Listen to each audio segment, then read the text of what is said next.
Bismillahirrahmanirrahim. وَلْتَكُنْ مِنْكُمْ أُمَّةٌ يَدْعُونَ إِلَى الْخَيْرِ وَيَأْمُرُونَ بِالْمَعْرُوفِ وَيَنْهَوْنَ عَنِ الْمُنْكَرِ. Assalamualaikum warahmatullahi wabarakatuh.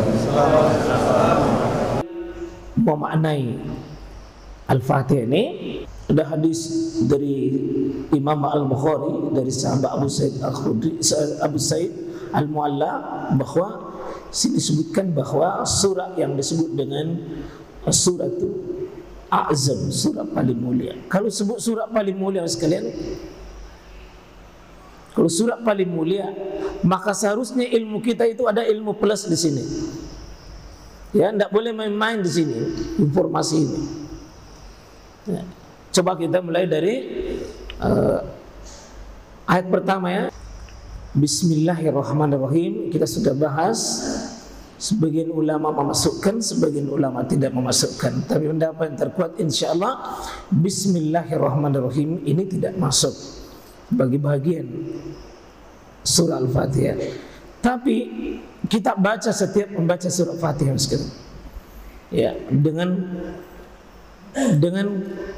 keinginan kita membaca basmalah ini merupakan keberkahan tersendiri. Dia berkah. Menambah amal kita itu kan sudah berkah. Ya, menambah kebaikan di sisi Allah atas pahala itu sudah berkah. Ya, jadi membaca Al-Fatihah apa artinya sekalian? Dimulai dengan basmalah supaya kita insyaallah hadirkan semua kebaikan akan hilang berkahnya ketika kita tidak bismillah. Dan inti basmalah hakikatnya sekalian diajar kita tahu diri sama Allah, sopan santun sama Allah, bahwa tidak ada kebaikan yang kita bisa dapatkan kecuali dengan namanya Allah yang Rahman, yang Rahim. Semua kebaikan sekalian tidak ada yang bisa kita hasilkan kecuali atas namanya Allah. Maka jangan mengandalkan diri kita dalam beribadah, jangan mengandalkan dalam perbuatan baik, tapi semuanya adalah bitaufikillah, semua atas taufiknya Allah, terutama sifat Rahman dan Rahimnya. Kita minta izin sama Allah bahwa tidak ada yang saya bisa lakukan ya Allah kecuali nama-Mu. Kita cuma diberi kekuatan oleh Allah, sehingga salah satu yang Nabi anjurkan kita, alhamdulillah alladzi bi ni'matihi tatimmus shalihat. Dengan nikmat Allah kita bisa menyempurnakan kebaikan. Tidak ada yang bisa antum lakukan kalau tanpa Ar-Rahmannya, Ar-Rahimnya Allah. Tidak bisa. Maka ketika kita sudah diberi kemudahan sekalian beribadah, termasuk kemudahan menangkap pesan Al-Fatihah ini, sudah rahmat dan rahimnya Allah. Tidak bisa kita menikmati sekalian. Kadang itu kita baca lewat, kita mau hayati, ada yang muncul ingatan lain, karena bisa jadi keberkahan Allah cabut pada bacaan. Kadang sekalian, aduh, kata demi kata nikmatnya itu, dan sepertinya sedih kalau imamnya itu cepat ruku, terutama di rakaat 3, 4. Mohon jangan zalimi makmum dengan terburu-buru di situ, karena hamba lagi sedang berkomunikasi dengan Allah Subhanahu wa taala dalam bahasa yang sangat nikmat, sangat nikmat. Sangat nikmat kalimatnya itu. Ketika bismillahirrahmanirrahim kita hadirkan apa? Rasa ketawaduan diri kita dan kehinaan diri kita di hadapan Allah atas seluruh ibadah.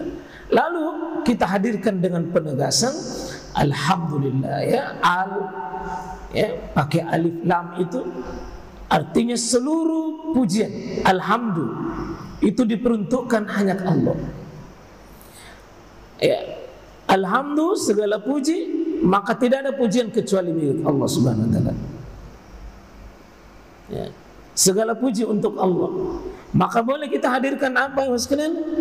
Nikmat kita hidup, Allah hidupkan kita. Nikmat kita sehat, tidak apa-apa diingat pada saat sholat. Nikmat rukun dengan keluarga, nikmat dibebaskan dari masalah, dijauhkannya dari penyakit. Semua itu nikmat-nikmat. Maka hadirkan nikmat-nikmat Allah, lalu kita agungkan Allah sang pemberi nikmat itu. Hadir, ya Allah, Kau maha baik dan kebaikanmu tidak bisa saya hitung.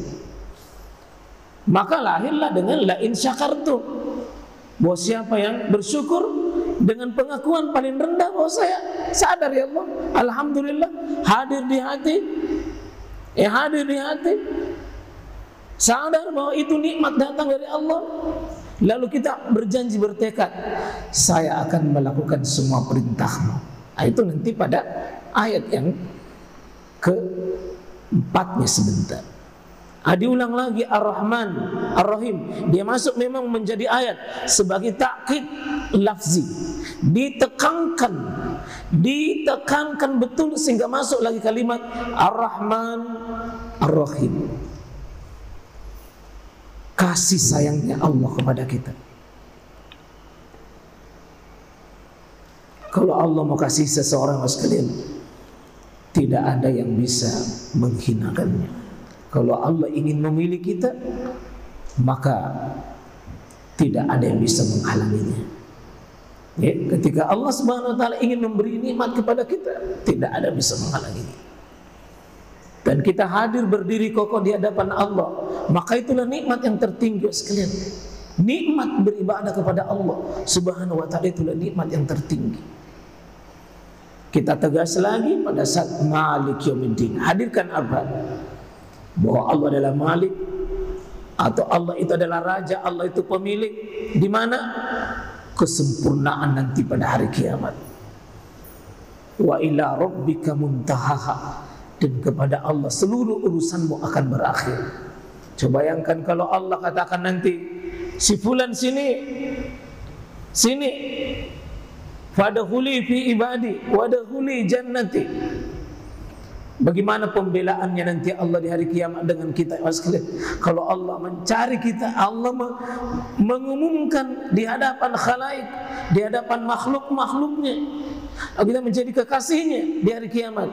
Malik Yaumiddin. Di sini bisa dihadirkan surga, bisa dihadirkan neraka, bisa dihadirkan mizan, bisa dihadirkan hisab, bisa dihadirkan pengadilan dan dosa di hari kiamat. Kita bisa ingat, dan mengingat itu bagian nanti melahirkan apa? Semakin cinta akhirat, semakin bersemangat akhirat, semakin takut dengan akhirat, sehingga apa? Lahirlah nanti kesempurnaan ibadah di ayat di bawahnya itu. Iyyaka na'budu wa iyyaka nasta'in. Kata iyyaka menghadirkan Allah dan berdialog langsung dengannya. Coba kita lihat iyyaka, k itu. Iya, K-nya, K itu kamu. Ya, dengan didahului apa? Iya. Iya-nya ini disebutkan dulu maf'ulnya dengan K. Iyyaka. Dengan apa iya? Apa artinya iya? Khusus, hanya, tidak ada yang lain. Ini sama dengan makna apa? La ilaha illallah. Seulangi, kita baca iyyaka na'budu wa iyyaka nasta'in, hakikatnya inilah inti tauhid. Karena itu kata para ulama, surah ini paling agung surah Al-Fatihah. Tapi ayat yang iyyaka na'budu wa iyyaka nasta'in ini inti daripada surah Al-Fatihah. Iyyaka na'budu. Ya, coba kalau ini orang yang sedikit mempelajari nahwu sarafnya, kalau dia tidak menyambung dengan kaidah bahwa iyyaka na'budu, sebenarnya kan na'budunya bisa saja di depan, tetapi kenapa dibelakangkan? Ini menunjukkan ketika objek di depan baru disebutkan, ya di belakang penjelasannya, itu artinya apa? Pengkhususan. Disebutkan iyyaka, khusus engkau. Disebutkan ka di sini apa? adalah yang ditemani bicara langsung. Supaya apa? Antara hamba dengan dia itu dekat, tidak ada pemisah. Lalu kita memakai na'budu. Itu artinya kami. Ini namanya at-ta'zim, pengagungan kepada yang ditemani bicara. Dalam bentuk apa di sini? Jamak. Ya, na'budu menggunakan kata ganti plural dengan bentuk jamak. Ya. Ini bentuk kesopanan yang sangat luar biasa kita kepada Allah Subhanahu wa taala. Maka seluruh bentuk ibadah kita tidak diizinkan kecuali hanya iyyaka. Dan ini sekalian sedikit ada, meskipun iya ini harful layyin, huruf lembut, tapi harus ditasydid di situ. Iya, tidak boleh iya, tidak boleh tidak ada tasydidnya. Sebab kalau iya itu artinya embun di pagi hari. Kalau tidak ada tasydid, iyyaka na'budu, itu artinya apa? Matahari yang aku sembah. Karena itu hati-hati ketika kita baca ini. Dan ini sumpah sekalian, ini doktrin akidah kita, bahwa sesungguhnya setiap pembaca Fatihah sedang di-refresh kita punya tauhid, sedang memperbaiki akidah tauhid kita, bahwa kita sudah berjanji komitmen kembali seluruh ibadahku hanya untukmu. Dan di sini hak yang pertama adalah haknya Allah dulu. Iyyaka, beribadah lebih dahulu, karena itu tugas hamba dan ini kewajiban hamba. Ma haqqullah 'alal ibad, apa haknya Allah terhadap hambanya adalah ya'buduhu, diibadahi. Dan inilah inti kita hidup sekarang. Tidak ada kita gunanya hidup kalau ini tidak terjawab ini. Wa ma khalaqatul jinna wal insa illa liya'budun. Kata Allah, saya tidak ciptakan dan saya tidak izinkan. Saya tidak izinkan kamu hidup, wahai jin dan manusia. Saya tidak izinkan. Kata Allah, saya tidak ciptakan.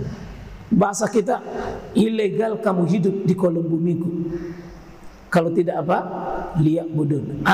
Karena itu makna na'budu adalah seluruh ketundukan, seluruh kepatuhan, seluruh penghinaan diri di hadapan Allah dalam bentuk mengagungkan Allah di atas cinta dengan penuh kesadaran. Itulah ibadah. Karena itu sekarang meskipun berdiri sholat, tapi kita terpaksa tidak dihidup sebagai bentuk al-ibadah, tidak disebut sebagai ibadah. Ibadah itu sekalian kepasrahan diri, mengagungkan yang dihadapi, menyatakan dia besar agung di hadapannya. Itulah ibadah. Ya, dan kita berjanji hanya engkau, tidak ada yang lain. Ditambah lagi wa iya, diulang lagi. Ya, diulang lagi. Padahal sebenarnya na'budu sudah masuk itu nasta'in. Sudah masuk. Kan ibadah yang sekarang banyak kan? Ya, banyak jenisnya. Ya, ketika kita beribadah kepada Allah, salah satu adalah al-isti'anah, meminta tolong sama Allah. Itu bentuk ibadah. Al-isti'azah itu ibadah. Al-isti'anah minta tolong. Isti'anah, al-isti'azah minta perlindungan, itu ibadah. Makanya jangan diremehkan sekali minta perlindungan. Minta perlindungan kepada makhluk yang bukan haknya termasuk pelanggaran surat Fatihah. Minta pertolongan selain kepada Allah maka termasuk perusak di surat Iyyaka na'budu wa iyyaka nasta'in. Termasuk sekarang kalau ada kita punya kesulitan, termasuk ini ketika ada wabah, ada musibah, coba bagaimana hati kita dengan Allah. Ketika ada seperti gempa seperti ini, bagaimana ketergantungan diri kita, hati kita dengan Allah Subhanahu wa taala. Apakah kita mengagungkan Allah dalam artian bahwa rahmat Allah itu jauh lebih besar daripada musibahnya? Seorang hamba ketika dia punya penyakit, kalau dia berkata tingkat Allah menyembuhkan jauh lebih tinggi dibanding dengan seluruh proses yang saya dapatkan. Di situ dia sudah bertauhid. Tapi coba maskan begitu kita sakit, langsung dokter yang kita bayangkan, dan seolah-olah dokter yang bisa menyembuhkan kita. Itu bagian daripada pelanggaran iyyaka na'budu wa iyyaka nasta'in. Karena itu sekalian, iyyaka na'budu wa iyyaka nasta'in ini inti daripada perjalanan ibadah kita di sisi Allah Subhanahu wa taala. Lalu kita masuk di mana? Di surah coba di bawahnya nak. Ihdina, tunjukilah kami. Berarti kebutuhan, dan inilah doa tertinggi. Kalau tadi iyyaka na'budu wa iyyaka nasta'in, itu namanya doa ibadah. Kalau ini doa anil masalah, minta. Ada dua ibadah apa ya? Ada dua doa. Doa pengagungan, doa pensucian, doa mensucikan Allah itu lebih tinggi. Alhamdulillah Rabbil Alamin itu doa. Ar-Rahmanir Rahim itu doa. Malik Yaumiddin itu doa. Iyyaka na'budu wa iyyaka nasta'in itu doa. Dan ini doa 1 sampai 4 tingkat tinggi. Adapun doa di bawahnya adalah doa permintaan. Tapi inilah doa permintaan yang tertinggi dari seluruh kebutuhan makhluk. Doa apa? Mendapatkan hidayah. Mendapatkan hidayah. Sini doa tertinggi nih. Untuk berada di siratal mustaqim. Jalan lurus, jalan yang benar. Inilah Islam, inilah Quran, inilah Sunnah, dan tiga-tiganya tidak ada yang saling berselisih. Nah, dan kebutuhan kita di sini, ihdinas siratal mustaqim, tunjukilah kami jalan lurus. Kita sudah dapat ya sekalian, tapi mengapa terus diulang? Karena ini kebutuhan kita tinggi sekali. Kita sudah dapat terus diulangi dan terus diulangi. Boleh kehilangan yang lain, tapi jangan sampai hilang ini. Jangan sampai hilang ini. Ya, jangan sampai hilang ini. Ya, karena itu ihdinas siratal mustaqim, ini kebutuhan tertinggi. Itu doa-doa yang lain itu kecil. Itu doa-doa yang lain kecil ya sekali. Doa ini yang tertinggi. Doa mendapatkan hidayah dan istiqomah di atas hidayah dan terus meningkat hidayahnya. Tentu hidayah di sini banyak. Hidayah bersifat umum namanya hidayatul irsyad. Hidayah apa? Termasuk hari ini hidayah. Ya, termasuk hari ini kita hadir di majelis ilmu namanya hidayah. Namanya irsyad, petunjuk. Dan ini kata Al-Quran, wa innaka latahdi, ya, wa innaka latahdi ila siratal mustaqim, itu hidayah. Dan sungguh engkau Muhammad bisa memberi hidayah. Hidayah ini bisa didapatkan dari manapun, ya, dari manapun. Wa innaka latahdi, kalau pakai la tidak panjang, itu pasti bisa.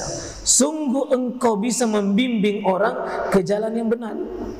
Tapi kalau mengatakan wa innaka la tahdi man ahbabta, sungguh engkau tidak bisa memberi hidayah. Sungguh engkau la tahdi, kau tidak bisa memberi hidayah. Maka apa di situ dimasuk? Hidayah apa? Hidayah at-taufiq. Jadi ada hidayah irsyad umum, ada hidayah yang bersifat khusus, namanya apa? At-taufiq. Dan ini khusus ya Allah, tidak ada yang bisa beri sekali.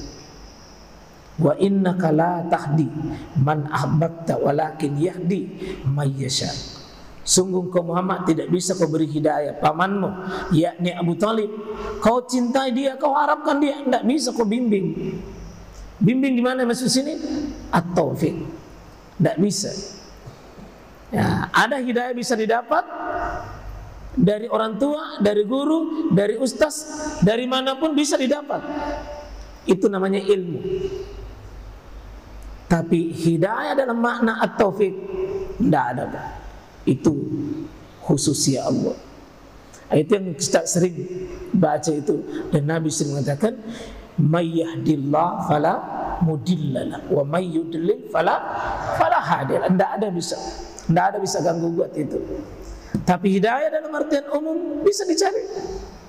Bisa dicari. Dan kalau kita maskan sudah dimudahkan, kita katakan sama Allah, ya Allah, bersyukur, kan ini yang paling mahal. Hidayah at-taufik ini yang paling mahal sekali. Tidak ada di atasnya lagi.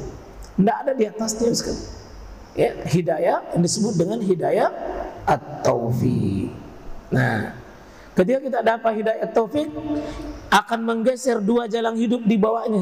Mana jalan hidup yang lainnya? Siratan, apa itu? Kalau siratal ladzina an'amta alaihim, ini jalan siratal mustaqim. Siratal ladzina an'amta alaihim, itu jalannya orang-orang yang kau beri nikmat. Nikmat apa? Nikmat apa? Nikmat beriman, nikmat berislam, nikmat berquran, nikmat bersunnah. Disitulah nikmat. Kita mau sebagaimana nikmatnya yang mana? Nikmat minan nabiyyin was-siddiqin wasyuhada was-sholihin. Nikmatnya sebagaimana nabi. Nikmat hidupnya bagaimana syuhada, bagaimana orang-orang soleh. Dan kita tutup dengan apa? Ghairil maghdub.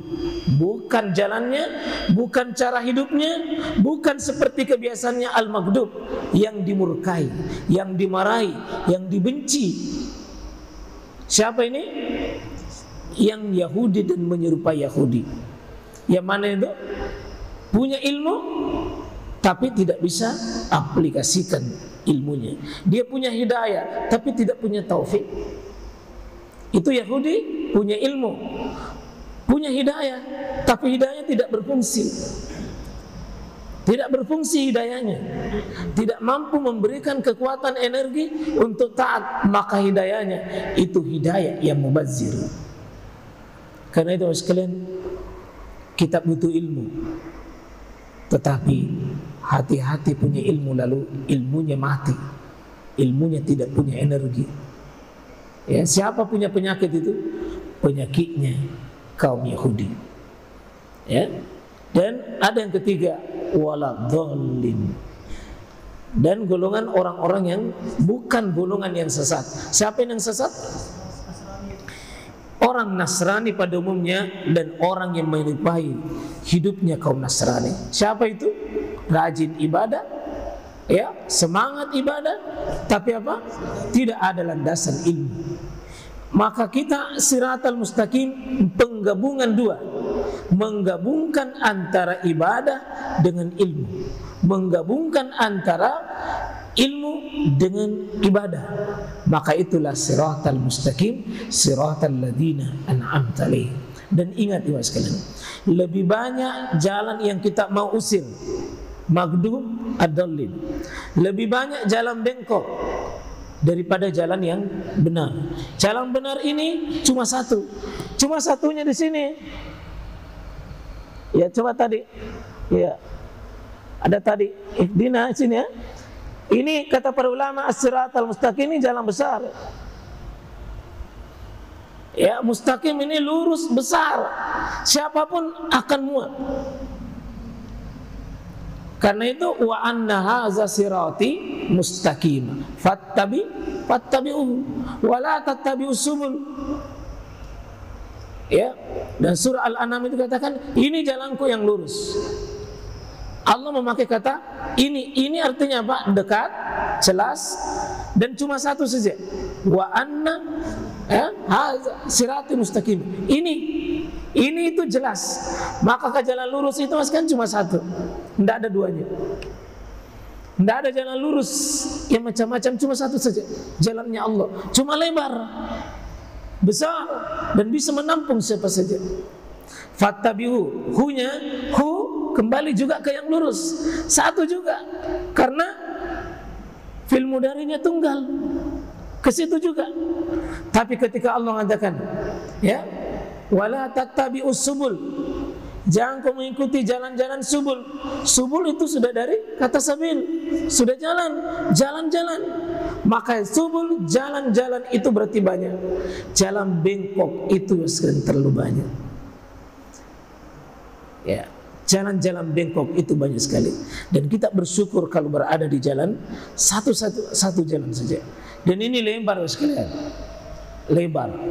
Karena ini lebar, maka kita tidak ada baku buru-buru di sini. Islam itu sangat luas, sangat longgar, sangat fleksibel, sangat besar sekali. Karena itu jangan berada di kesempitan. Di luar jalan Islam ini itu namanya subul, jalan-jalan yang sabil, jalan-jalan yang bengkok. Wala tattabi'us subul fatafarraqa bikum an sabili. Maka engkau akan terpecah-pecah, kamu akan keluar dari jalan Islam ini kalau kau keluar dari situ. Dan itu sempit, itu cuma lorong-lorong buntu. Maka kita bersyukur di atas hidayah ini sekalian yang mulia. Meskipun memang kalau menyangkut masalah ijtihadi yang sifatnya pemahaman dan itu menyangkut furu'iyah dan pemahaman, saudara sekalian, jangan cepat membidahkan orang dan jangan cepat menyalahkan orang karena lebar, Pak. Banyak sekali, luas dan jalan sekali ini lebar. Karena itu ketika masalah-masalah furu'iyah dan khilafiyah, seperti dalam membaca Fatihah saja misalnya, ada yang jaharkan, ada tidak jaharkan, tidak usah kita ribut. Ya, karena itu hanya masalah ijtihad saja. Tapi yang paling berbahaya ketika menyangkut masalah akidah. Seperti itu ikhwas sekalian, semoga Allah berikan kita kenikmatan, Pak. Kenikmatan membaca Al-Fatihah itu dengan perenungan yang mendalam, tadabbur yang tinggi. Dan bukan cuma di sini saja ikhwas sekalian, saya kira PR kita buka ke informasi sebanyak-banyaknya tentang kandungan surah Fatihah, supaya kita ini jangan minimalis informasi kita tentang situ. Jangan menambah dulu informasi lain tapi di sini tidak bertambah ilmu tentang Fatihah, maka termasuk kita lalai dalam hidup kita. Alafu minkum, mohon maaf kita di sini yang bisa kita sampaikan. Semoga keagungan Fatihah jadikan kita menjadi mulia insyaallah. Subhanakallahumma bihamdik, asyhadu an la ilaha illa anta, astaghfiruka wa atubu ilaik. Assalamualaikum warahmatullahi wabarakatuh.